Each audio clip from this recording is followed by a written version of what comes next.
So going back to your point where you said that businesses are potentially capitulating to this digital transformation, what I find interesting about this particular slide, which has come out of some research by ISE Squared, was that within 6 to 9 months, people's attitudes, at least those of the workers themselves, had changed really dramatically and very, very quickly, to the point where 1 in 5 were the minority here in wanting to go back to the office full time. 30% of people, they actually wanted to stay at home full time, and 50% of people were actually quite happy with a hybrid way of working. And I think this really shows that people found that work itself became more pleasant, and the technology and tools they had made available to them allowed them to do their jobs just as effectively. Yeah, well, I almost wonder if somehow this reveals the percentage of the population that is extroverted versus introverted, and how much that may Yes. reveal. But this has been an interesting dynamic, and it's ever changing, really month to month. Companies initially started out trying to understand what CDC guidance might be, and then apply that with an extra filter over community norms, or specific needs of their business. But really, a lot of companies have migrated to realize that this is a component of employee choice, and really support employees this way. Nitro has actually gone to a remote forever um, option, or way of working. We do still have office space and allow companies to come in and do hot desking. But this has really been a fundamental shift in business. And as we work to support employee choice in these ways, again, it further exacerbates digital transformation and makes sure that you can manage now from, instead of managing just everywhere where security and controls need to be applied that way. If you operate in multiple geographies, you've got that fragmentation in every geography. So we're now all remote workers in some regard. And so digital transformation not only is applying really to the tools and processes, but also to a bit of a people transformation and learning how to work in new ways. And again, with those tools and those controls put in place. So utterly fascinating from um, a, a societal standpoint. Yeah.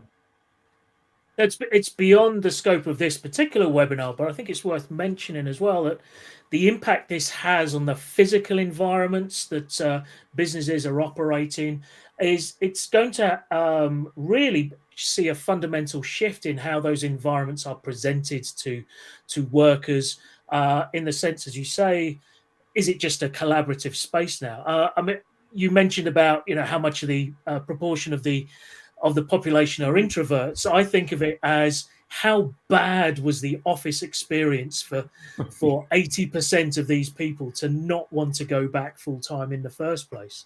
So this again, it's not purely a technology thing, although that's obviously a massive driving factor here. There are so many different factors in play, from physical environments, management attitudes, commuting times, and physical locations that are changing this really quite massively. No question, and the needs it creates when the social graph of the organization and the remote nature, how to support collaboration, is a more intensive need than ever. And again, these tools, whether it's electronic signatures, it's the availability of the authoring and editing tools to get your jobs done. It is part of that capitulation. If you're relying on employees to print from their home printers, not only are you creating incredible security risks, but there's just no way to efficiently move that paper.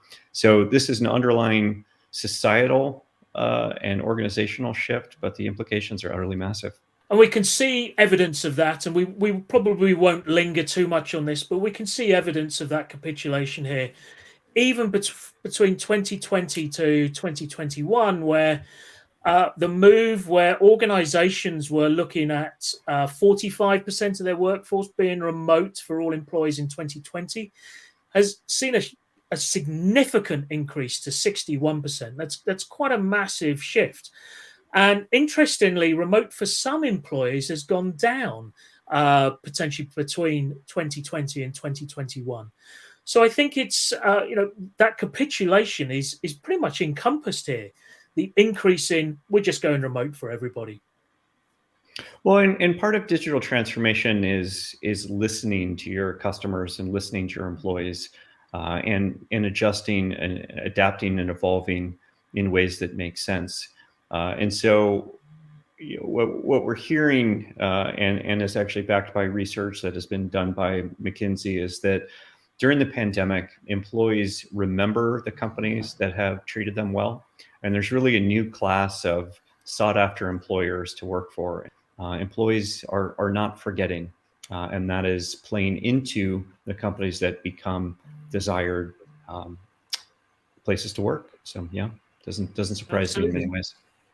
Absolutely.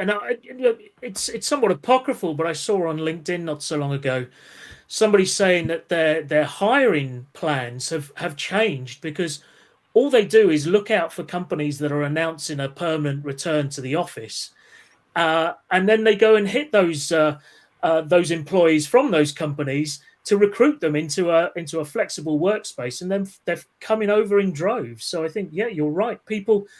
Employees and people, we remember. We have long memories when it comes to these sorts of things. That strategy has legs, no question.